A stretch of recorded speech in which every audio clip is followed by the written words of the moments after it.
Imagine the smell of freshly baked bread filling your kitchen. Warm, golden, and topped with the rich aroma of za'atar and olive oil.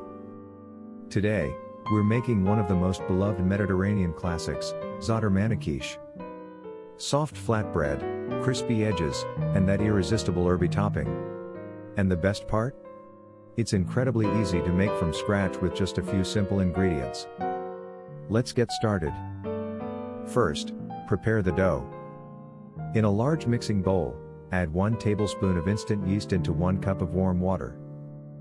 Give it a gentle stir and let it sit for about 10 minutes, until it becomes slightly foamy. This means your yeast is active and ready.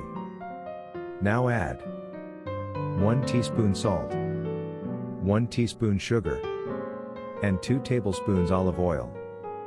Mix everything together until well combined. Next, gradually add 3 cups of all-purpose flour. Stir with a spoon until the dough starts coming together and becomes too thick to mix.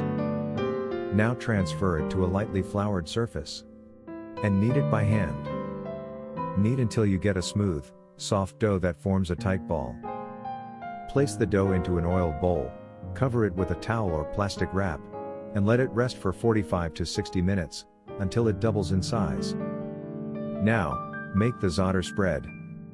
In a small bowl, combine 1/3 cup za'atar and 1/4 cup olive oil. Mix well until you get a smooth, spreadable paste full of aroma and flavor.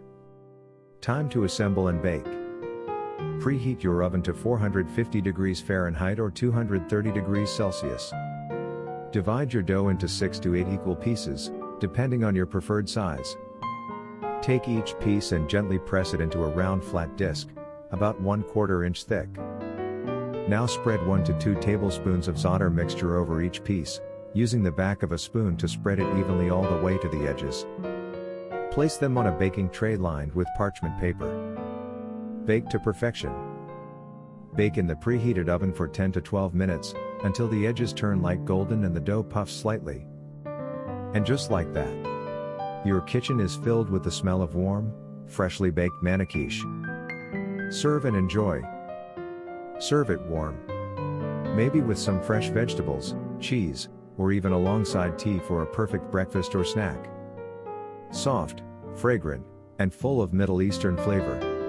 This is comfort food at its best. If you enjoyed this recipe, don't forget to like the video, subscribe, and turn on notifications for more easy homemade recipes. See you in the next one.